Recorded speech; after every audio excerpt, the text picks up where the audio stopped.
the Death by Coffee Live Hub with Rushka. That's me. I've got a talent for finding interesting humans. But I think the interesting humans have a talent in finding me. I'm going to tell you why now. And ultimately, I think that I just find all humans interesting. And I'm going to show you some of them now. Okay.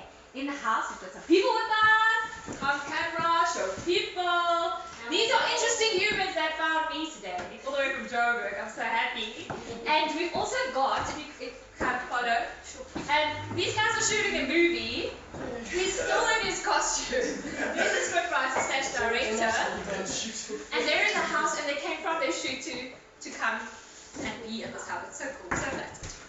And we got Breeze. You all know Breeze by now. But the reason why we're here actually is because of this person, which is Talitha Gamaroff. Can I call you Talitha Gamaroff? Sure. Talitha, the one and only, who happens to be my sister. Woo! Woo! Where's the woo from last time? Woo!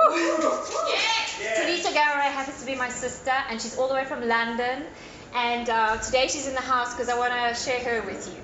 Death by Coffee Live Hub, which happens to be our coffee, and I will advertise it because we actually want you all to come to our hub, like these people came all the way from Joburg, and taste our coffee that we roast. Okay, so, ooh, look, see? That's it. Coffee adverts. Death by Coffee. Okay. T. Gamaroff in the house. Hi. We're going to hear about you. We're going to hear about your life. Firstly, yoga, no plastic London. Those are the two main things that we want to be talking about today that I'm interested in. You're a yoga instructor. Tell me about starting at the end, we're talking about the yoga, and then we'll go back to like your childhood so everyone can know who you are. Just talk a bit about the yoga, what you're doing in London with yoga. So, wow, from the beginning, I've been teaching yoga for 2 years, which makes me a very, very baby yogi, because there's people who have been doing it their whole life. And it is a lifelong practice. So you actually do see 90-year-old grannies standing on their heads and doing amazing things. And if you go to India, you'll see loads of really amazing, really old. They're probably about 150 years old. People doing crazy yoga stuff. 150? No, I'm joking, but they're very old. But yeah, I mean, maybe I could talk about why yoga is not about standing on your head and being super old and being able to put your leg over your head. It's not actually about that. Okay, but maybe we can go to what got you into yoga. Okay, what got me into yoga? Yeah. Okay, what got me into yoga? So I actually spent some time in India and Nepal, and which is the birthplace of yoga. But weirdly, I wasn't into yoga then. Yeah. I was just traveling around, kind of like just being a hippie in India with my backpack, and I went to a yoga retreat, but it was like it didn't grasp me then for some reason. But the actual energy of the place and the natural surroundings were so gorgeous, and people were so amazing. People who are into yoga, and I thought, okay, cool, yoga, it's a thing. Not really into it. And then I was in London, and I just wanted to keep fit and to move my body because I sit all day. I was sitting all day at the time. And I went to a yoga class. So I was doing it like once a week. And I went to a class, and there was this little Swedish girl. I say she's little. She's like this cute little pixie. Her name is Ellie. And she was teaching. And I just was instantly kind of like mesmerized by her, but also like just inspired by her. She was just really like, she didn't say hardly anything. Like she probably said 2 or 3 words, in a sentence. But it was just a really magical like field she had around her almost. So I loved the classes, and I went, and I came out feeling like, whoa! And everything was kind of like, wow, I didn't even know that was a thing that could be unlocked. And oh my gosh, my chest feels open, and it felt so good. And she said, oh, by the way, I'm doing a teacher training. And then my little ears were like, ding! Teacher training? What's that? She like jumps into so many things. She studies so many different things. It's amazing. I think it was just like when something absolutely grabs you, So she was like, teacher training. I was like, never going to be a teacher. I don't have the physical. I'm not a dancer. I can't put my leg over my head. I can't even touch my toes. Never going to be a teacher, but this sounds good. It sounds good. Basically just to learn like a different thing, and to learn how to move your body, use your body, and then so then I did this teacher training, and it was incredible. 6 months, of like with this group of people, and wow, we went so deep. It's unreal. So does it take 6 months if you want to study to be a yoga instructor? It could take 2 years. It could take 6 months. I suppose you keep studying always. You're just studying your whole life, right? Yeah, you have to do 200 hours. That's like the baby yoga teacher at the beginning. Oh, okay. And in this teacher training, she made us do like, so, okay, can I get up? Yeah, please show me. So she made us, so one day she's like, okay, today we're just gonna move our bodies, okay? So she said, walk around like this. Like, scrunch your face. And then they go, and then scrunch your face. And then they go, And then she put this kind of music on. Yeah. And it was like a Mozart or something. And she was like, okay, just move your body. Like, move your body. And it was about 5 hours of just like jumping and going and then around each other. And it sounds crazy, guys, but these kinds of things were the things that you never do. Yeah. Like, as an adult, you just never do these things. It's like, am I crazy? Are people too reserved? What am I doing? And it's all about just getting into your body. Yeah. So there were things like this. They were very deep. Wait, I want to ask you about that thing. I want to ask you more about that thing. Yeah. Did the people that were there, because if we had to all stand up now and go, were the people shy? Did they touch? Shy. Did you bump into each other? How were they when they started? Were they? They were weird. They were like, oh, this is music, and there were about 10 of us. Were they stiff? At the beginning, everyone was like, so we did this thing, and then she made us close our eyes, and we had to take each other around, and this is stuff like, it sounds really simple, and it sounds really like something that a child would do. But at the end of these 5 hours, like the experience of totally surrendering and releasing your physical space and your movement in your body. Maybe inhibitions and something so simple as just moving your body completely transforms the way you feel, not just about yourself, but about the people around you. And it was all about managing space, because that's what a yoga teacher does. Not bashing into each other, you mean? And also just like your rapport that you have with people, and how you can walk into a room and completely change the energy of a room based on how you are. That's so true. Yeah. Hey, who of you feel like when a person comes in the room, they change their energy? Yeah, like you can feel certain people change their energy in a room. Totally. Hey? Like a storm cloud, someone walking in. Yes! Like, oh, wow. Yeah, and instantly everyone feels like a vroom. Yes. You know. It's good to actually be aware that you are capable of changing an energy in a room too. Completely. Just so that you know, if you're feeling this way and you're going to a room with people you care about maybe, or it's a happy vibe, you don't need to bring that on. You know? Totally. It's being conscious of the way. You have to be very conscious. So that's nice. I mean, there were so many practices. I mean, this is like one afternoon of a 6-month training, but there was psychology, there was philosophy, there was obviously anatomy, there was physiology, there was like everything under the sun, which is, you don't actually realize when you train to be a yoga teacher, you go into all of these different things. How much was there? A lot of anatomy? A lot. Because I see like yoga instructor, I don't do yoga. She's going to do a free yoga class for anyone who wants to come, by the way, today. And then she's going to make us flop around the room. You're all invited to come to this free yoga class. But what was I going to say was, they always like going really close to the people and looking at their whole body, because someone can hurt themselves, because some of that stuff's quite difficult, right? Yeah, very. So you have to be so careful, and you have to, so you have to look at each body as an individual body, because not everyone's body is the same. Yeah, true. Everyone's body is completely different, and also it's not about you wanting someone to go into a move. So, put your leg there. It's not about, I'm a teacher, I'm telling you to put your leg there, I want you to put your leg there like that. Yeah. Every single person in a yoga class is having a unique physical experience. So you have to be super in tune with everyone. Sometimes there's 30 people in a class. Yeah. So it's about so much other than just learning how to get into a pose, Yeah. So it completely changed my life and completely changed the course of my life. Yeah, because I can see you've changed, because I said it before, she's my sister, so I knows her, okay? But I can see how you've changed. Yeah. Like I can see the way that you've changed from doing that. Yeah. Good. In a good way. Good. No, it's good. Besides looking super hot. In a podcast you can't see her, but besides that, you just seem chilled. And we're going to go into her personality and stuff just now, but she's quite a leader. Ruth will know that she's a stubborn leader and a very authoritative. But you've learned to channel that in a different way, totally. which I've noticed.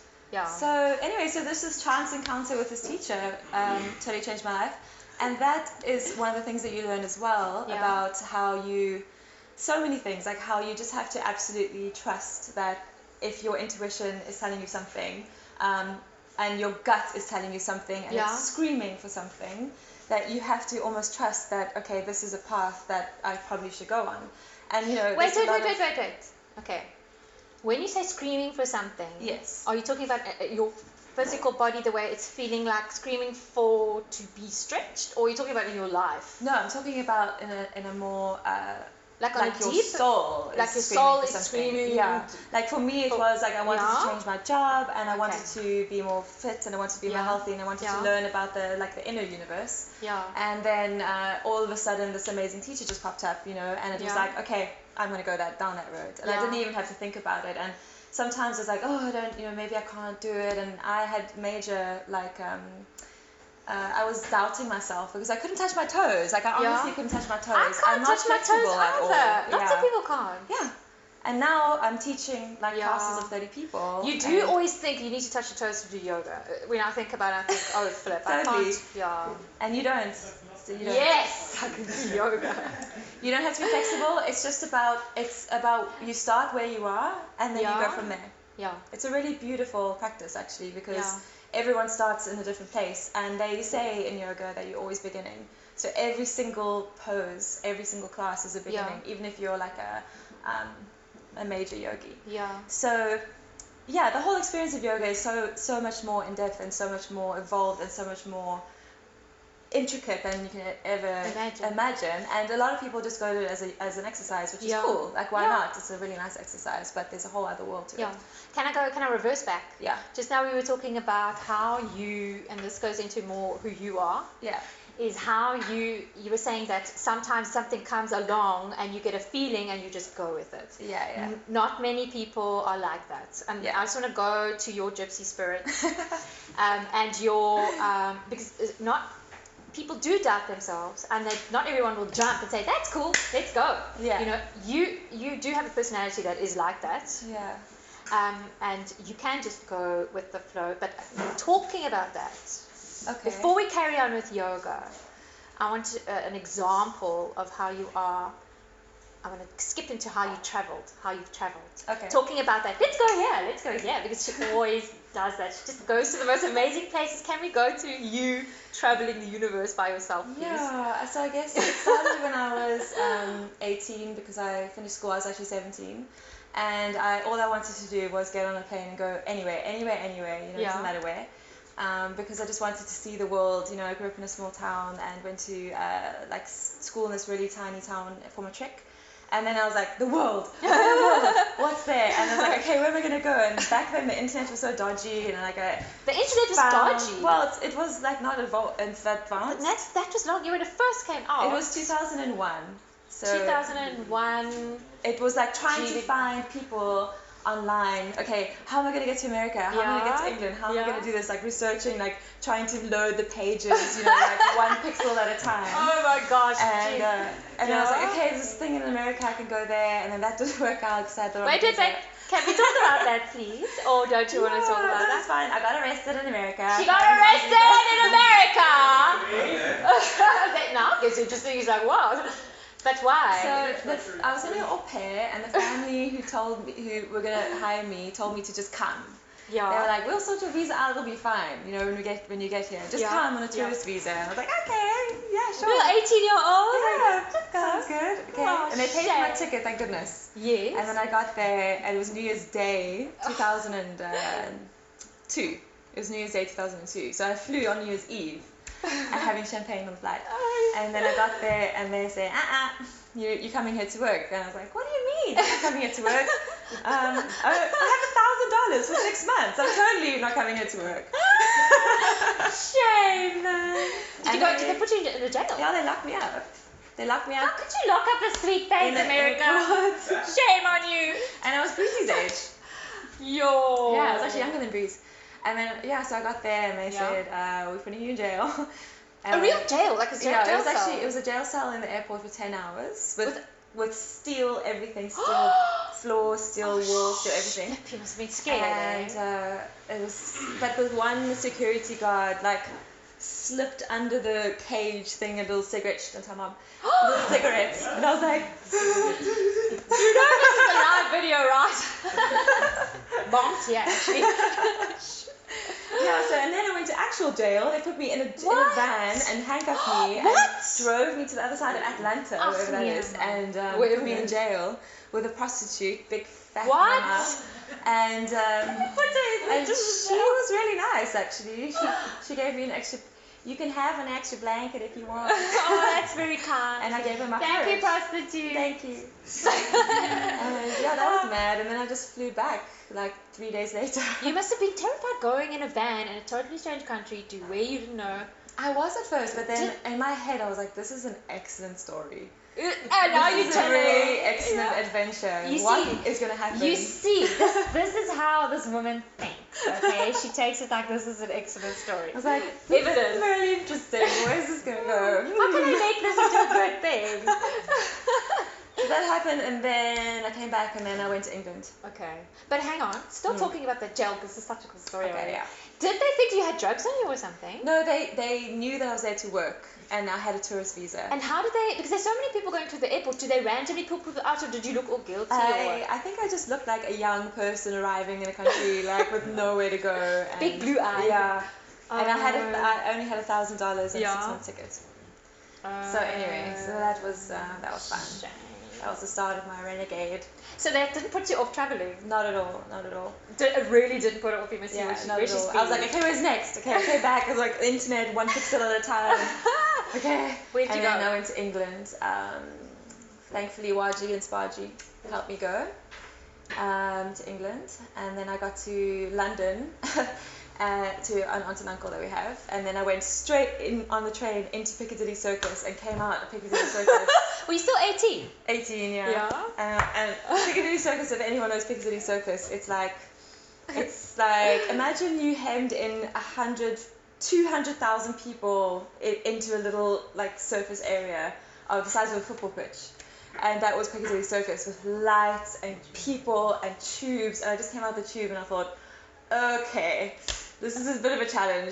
Like, no money, no nothing. And I just walked around and like asked restaurants and stuff for bars. And they all looked at me like, don't Londoners do that, or they used to? No, because the South African vibe say so we do that. Yeah. Everyone's so sorted. You know, you apply and you get an interview and you go and you have like credentials. And Did they be like, who's this barbarian? Yeah, this chick wandering around like, hi, can you hire me?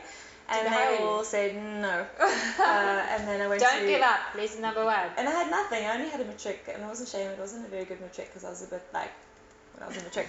Like what? Like what? I didn't see again. All over the face. And so then I was like, okay, Piccadilly Circus is not happening. What else is there? And then my friend told me that they were living in Bristol. Yeah. And so I got on a bus to Bristol. It's their last little pound. And luckily I had family there, so I had aunts and uncles there. Yeah. Thank you, Auntie, Uncle. Yeah, thank you, Auntie Kathy. Auntie Kathy. I'd like to thank Auntie Kathy. And then I went to Bristol and then walked up and down the road looking for a job, and I got this job in the most crazy shop. It was a shop that was selling like all mad hippie stuff, but really hardcore hippie stuff. What's hardcore hippie? I don't know, just like mad rings and dream catchers and like crazy tops, and I had seen hippie shops before, but this one was really next level. And this woman had been there. Hippie. She'd been there for 50 years, and she had owned the shop for 50 years. And it was this tiny little, like, the bell rang when you came in. That's a nice shop. I would like to work there the first time. In her 60s, but she was raving. She was a raver. She would you get on. Raver like She would get. She was 60, and she would get on a leather catsuit and what? You rave. kidding me? Yeah, really. And she had big, fat, bushy grey hair. Wow. And I would work at her stall in the rave. So all of her like little jewelries and stuff. Oh, the store was at the rave. We would take her to the rave, and I would be there like at this mad rave, and she would just be off like Yeah, it was mad. That was my first job. Was Actually, that when I had Raves a first different came job. out then, wasn't it? When Raves first No, came out. Was that after when Raves came That was, Darling. Raves were in the 80s. First Oh, came out. Raves in the Yeah. Raves in the 80s. I don't remember a rave in the 90s. Or South Africa's behind, eh? Yeah. Oh, People okay. are still raving now, but I mean, yeah. It was like a... Yeah, so... That's a very exciting first job, right? That was my first job, and then I had another random job, because I had like 5. Yeah. I had so many. Another one was working in comic book fairs, because I was into comic book art, and so I was like, okay, I'm going to work at this comic book fair. Again, just rocked up, like, hi, can I work for you? And it was like a huge airport hangar of all of the comic books, and all of the like famous comic book artists were there drawing pictures, and the people famous comic book artists, the ones who actually would draw, and I got loads of drawings, and they gave them away. But anyway, and people would come dressed up like they would spend an entire year making their outfits. So they would come in all of the comic book heroes, like the X-Men, like all of the X-Men would turn up in the most elaborate costumes. But there were also some really strange people as well. Shame. What's strange? What do you define as strange? Like do tell. People who never left their house or room. Yeah. And just read and watched comic books and stuff like that. So they were very strange. They had very little social skills and stuff like that, but they were so And then they only came to that fair. Yeah, they would only dressed up. And sometimes you would get like a big dude, like rugby dude, but he was dressed in like a little like tutu or something, because that was his favorite comic book. What's your favorite comic book? And I was about 30 years younger than everyone there, because everyone into comic books for some reason was really old. Oh, like 50 Not really years old, but older. 50's not that old. Yeah, they were older. I don't know why. There weren't any young people into comics. It was only me and a few other people. And so I thought, okay, well, maybe this is not actually like the world for me. The world, comic book world. So that was. So when did you go traipsing around the world by yourself? Because you just went on that trip all by yourself to middle Russia and blah blah blah blah. So I had to get like I had to set myself up. So I worked 1,000 jobs, and I did all what I could to make money, and then I had to get a British passport, so I paid for that, and it was really expensive. Everything was really expensive. And then when I was 28, I got like some money from because someone crashed into me on my bike. They opened their car door on me, and I splattered into the road, and I got some money. Yeah, but actually it was like a blessing, because when I was 28, and then I was like, okay, I'm going to go for a year. And my friends told me that it started with my friends telling me that they were getting married in New Zealand. Yeah. I was like, New Zealand, that sounds nice. Maybe I'll go to New Zealand. Okay, but if I go to New Zealand, I have to go to Australia, because family. Yeah. And if I go to Australia, I have to go to Japan. Taiwan, because I've got friends in Taiwan. And then I was like, okay, well, I might as well just travel the whole world. Travel for like a whole year. By yourself. Yeah. By yourself for a whole year. Yeah. That's quite. I mean, not many people do that actually. That's quite brave. So Did you go on the Russian railway train? Yeah. So I flew to New Zealand, and then I went from New Zealand. Okay, New Zealand, Australia, Singapore, Taiwan, Borneo, Thailand, Laos, Cambodia, Vietnam, India, Nepal, China, Mongolia, Russia. And Israel? Didn't you go to Israel? No, Israel was after. Yes, that's a lot. Yeah, so 16 countries. That's a lot of travel. And well travelled. Yeah, it was mad. But there were definitely times where I thought, what am I doing? Because I would be in a shack. Were you scared? Did you get threatened? I wasn't. No, never threatened. Oh, okay. Never threatened, never robbed, never nothing like that. Everyone was amazing. But being in a shack like in Asia somewhere, say in Borneo, by yourself, monsoon rain, and just being completely alone. Yeah. You know, there might be someone like down the road, and I was thinking, what am I doing here? Yeah. But then those are the moments where, like all kinds of magic happens, because then you end up walking down the road, and then a little family brings you in, and then they make you some food. It was just so, like, you have to be so trusting. Yeah. That you're going to be fine in yourself, and then also people are going to help you. And also moments of quiet, like Mom always says, moments you have to have moments of quiet when you're bored and alone, and then you start getting creative with things starting happening. And I wrote a blog. I had this little laptop, and I was writing, because I didn't want to get stuck. Is your blog still up? Yeah, still I'll put the link. It's a cool blog. Yeah. Gamma Ray Roundabout. We'll put it up. It's a cool blog. And so that was a whole crazy. I didn't know what to say about that. Can we go into what's the time? Like, how are we doing? Half hour. Okay. I want to go into, yes, I could talk to you forever. It's just so interesting. I just want to just point out one thing about her. Two things. I'm going to give you inside info on this chick because I'm a big sister and I know what I know exactly what she knows what I'm going to. How do you know which story? I just know. I know. I've got sixth sense. Okay, well, there are two. One, she was our little sister and she would let us do whatever we wanted to her. She was a sweet little big blue-eyed creature. And she had brothers. There are lots of us, 7 in our house. And she just let people do whatever they wanted. We used to decorate her, put flowers on her head, say, stay there, we're coming. Not me, I didn't do it, but my brothers. Stay there, we're coming back. And she would stand. She would stand and wait, even if it was like 3 hours. Can I come here? She'd still be standing, and then they'd be running off and leaving. She was so trusting. So when you're talking about trusting, you have to be trusting. Yeah, you used to just trust people, and you used to just let people. That's why I protected you so much, because you let people. But not in a kind of like in a. Like people can walk over you. Way. Yes, exactly. Yeah, not in that kind of way. Not in that kind of way, but. Would describe it. Well, I think it's just. I think it's about. Now that I've learned about yoga and I've learned about all these like different things, like there's actually like a force, like a circle of energy here in your solar plexus. And they call this chakras. It's basically just like wheels of energy, as they move through your body. Like it's kind of it sounds a bit esoteric, but actually it's very logical. Like for instance, if your throat is completely closed up, you have a trouble expressing yourself. So it's like it's very physical. I can understand that, because that feeling you get, like when you're choked up and you can't express. But that's almost when you want to cry, but you don't want to cry. Exactly. And hold. Yeah, no, that's so in Indian Vedic philosophy or yoga philosophy, they've just basically put like a point there. So it's like that's something you can work on unlocking and unblocking. So it is quite logical.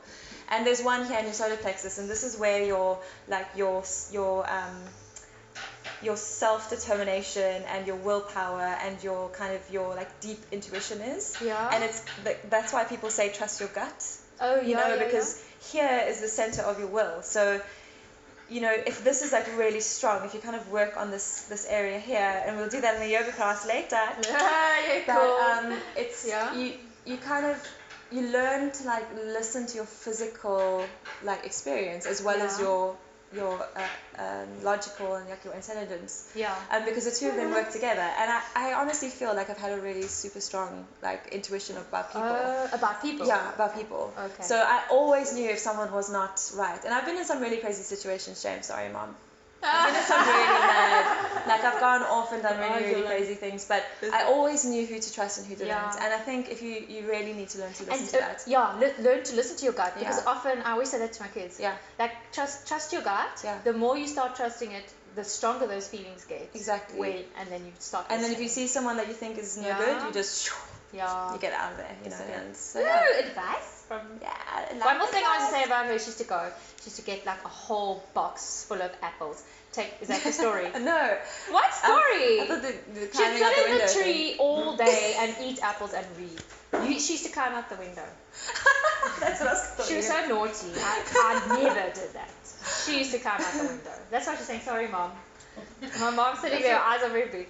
She used to climb out the window to go jolling. Listen, children, don't do this at home, hey? Wasn't cool. I did. But we lived in a small town. She used to climb out the window to go jolling. Yeah, I thought that gypsy. She's a gypsy. Okay, now last thing I want to go into before we close. And that is, we can talk about yoga much longer. I love listening to her speak about it, but I want to go into the no plastic London. Yes. Okay, no plastic London. Okay, she's like, yes, I'm going to tell you stuff now. This is very interesting, getting rid of plastic in London. Hoi. So again, I'm like the little baby like leaf on this whole huge tree and forest, because there are so many amazing people in the world, and especially in the UK, who are fighting against plastic, and actually all over the world. But there's so many people in the UK, and it's something that's always bothered me, and I bet you everyone's felt like that. When you go to a beach and you see plastic and you just see rubbish everywhere, and you think this can't be right. Like how is it that we just completely destroying everything with rubbish, and where does this rubbish go? And everyone's had these thoughts, right? And I was thinking, okay, well, this is really something that we can do something about, because I kept on seeing things about people making biodegradable stuff and stuff made out of what's that stuff? Bamboo and gum, and kind of And I was buying stuff like that. I was buying bamboo toothbrushes and all these things. And I was thinking, well, this is obviously like a much bigger problem. And why isn't something being done about it? And then when I looked into it, I figured out loads was being done about it. And there's incredible organizations. So there's one, it's called Surface for Sewage, that's been around for like 15 years in the UK. And they have started creating community leaders. And they actually did an amazing job of cleaning up the beaches in the UK, which used to pump sewage. They used to pump sewage into the Did beaches. they stop that? They stopped that based on these activists. It's called grassroots. Grassroots activists. Boom, baby.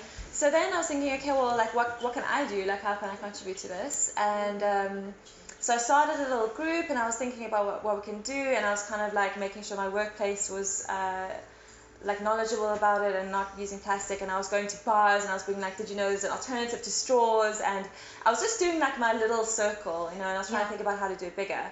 And it's just about, it really, okay, so it's as simple as this. If everybody changed 5 habits that they do almost every day, and in big cities it's even more, people do it even more, then thousands and thousands of tons of plastic would be saved. And it's as simple as... Ooh, does she bring stuff? Ding, ding, ding! Having a little bottle. So the amount of water that we drink in plastic bottles is insane. And they just are drunk, 30 seconds sometimes, and chucked. And if everyone drank out of their own bottles, then hundreds and hundreds and thousands of tons of plastic would be saved from the oceans. And how simple is that, just to have your own bottle, right? Yeah. And a lot of people think, like, I can do that. Yeah. That's really easy. Why haven't I thought of that? And it's just about that. So bottles, plastic bottles, everyone get a drinking bottle. And there's so many places to fill up your drinking water. Plastic cutlery is a big one. Don't need it. You can carry a little fork. You can get little cute ones. You can get little bamboo ones. You can get little... I mean, it's even more hectic, like in New York when I went. Yeah. The amount of plastic, even the restaurants eat out of plastic things and knives and forks that you throw. Just chuck. It's quite hectic. Mad. It's actually mad when you see the rivers of plastic. So carry your own knife and fork. Carry a knife and fork. So simple. Or a little spork. Little store. You can get little designed ones. You can give them for Christmas. It's nice Christmas present. Keep in your pocket. Yeah. So that plastic cutlery, plastic bottle, and straws. She's so cute. If you go anywhere, on plastic bags. Somebody said, if you go anywhere with her and there's a straw, she makes she does it in a very nice way. But she picks up the straws and she makes sure everyone sees. Thank you very much, but you don't need these straws. Puts them back on the table, goes back. And just in a small way like that, other people notice. Yeah, you don't need straws. And you lead by example. Yeah. You don't need to drink out of straws. You don't need to drink out of straws, or you can get straws that can be reused, or you can get straws that are biodegradable, or there's so many options. Yeah. Okay, so that's straws. 3. And now in London, when I go to bars, there's no straws, and I'm like, the bar you it's went not to. for me. It's not because of me. It's because of millions of activists. Because it takes a lot of grassroots people to just lead by example. But now I take photos of them, and I like tag them, and I hug them, and, and I really make a big thing of it. Thank you, bars in London. Thanks, bars in London. So plastic bags, exactly. Plastic bags. That's number 3. Yeah. Is it 4? Yeah. Plastic bags. Take your own bag, people. Take your own bag, guys. It's so simple. And no, you forget your bag like me. Your bag. I forget my bags at home. Totally. But try not to, So in England they charge 5p now per bag, and it cut the bags by something like 70, 65%, 70%. So plastic bags, and then coffee cups. Coffee cups are mental because in London, for instance, I don't know how many people go into London to work every day. There must be like millions, and they all buy coffee. But listen now, you get biodegradable coffee cups. Yes, you do. Ours are biodegradable. Yeah. Made with plant-based plastic. Thank you, Death by Coffee. You get biodegradable chocolate cups. So anyway, there's all these simple things that even if you just did one of them, it would be such a difference. And so there's so many activists. So now I'm a community leader in Walthamstow, and I'm trying to get Walthamstow to become the first plastic-free borough in London. Oh, that'll be so cool. And that's my project for 2018. We'll share the link so you can follow her there. Yeah, so it's through Surfers Against Sewage, SAS. And they have created plastic-free coastlines. So I'm part of the community of plastic-free coastlines. And they go to the beach and they pick up rubbish. The surfers? So this organization, they make beach cleans. And they go pick up tons of rubbish on the weekend and stuff. So it's really cool. So that's my little, going back to yoga, one of the philosophies of yoga is selfless service. Yeah. So it's about, it's not just about you, single thing is connected. Yeah. And absolutely. If you're rich and fed and happy, Yeah. and someone else is hungry and Yeah. unhappy and unhealthy, that's going to impact us or you know. So it's you can't just be sitting on a pedestal going, yeah, I'm totally awesome, and everyone else is forgetting about suffering. everyone else, Yeah, yeah. because everything's interconnected. So Yeah. if you're making your environment and everything cool around you, then that's gonna uplift not just yourself but like everyone with Yeah. you. Yeah. So I really believe in that, and so it's about selfless service. Awesome. Yeah. She's cool. Had to share with you. Interesting human. Totally interesting human. So that's Okay, my I'm gonna- vibe and philosophy. Her vibe and philosophy can go on for longer, but I'll hook up with you with Lightweight Yoga. Yeah. I'll put the link on if people want to connect with you afterwards. Yes, I teach in London, not in South Africa. She's doing, and now to finish off, I'm going to tell you, she's doing a free yoga class now today at 5. And warmer, everyone's invited to go. It's going to be for beginners like me who've never done yoga. So it's going to be for beginners. Whoever wants to go is invited today in Warmer, 176 Fordyce Road, corner of 8th Avenue in Warmer. She's doing a free yoga class, and you can hang out with us and do it with her. Is there one last sentence you want to say? Wow, is it finished already? We are, I know, it goes quickly. What? It goes so quickly. I'm having so much fun. There's another thing. End with a yoga move. Oh, end with the yoga One move. yoga pose. That's putting on the spot. Okay. I wish I could sum up something in a sentence, but I actually can't. But everyone close their eyes. Everyone close their eyes. And take a big breath through their nose. And just let your shoulders fall. And then take another breath through your nose. And let it out. And then open your eyes. So this is just the core of yoga, isn't it? Amazing? Breathing. So simple! If you can do that, whew, I'm so hot. If you can do that, then your life will be improved, maybe 500%. Just breathing properly. better. Breathing That's properly. simple, beautiful, good advice. Yeah. Thank you. Gorgeous. Thank you guys. Thank you everyone for being with us. Thank you.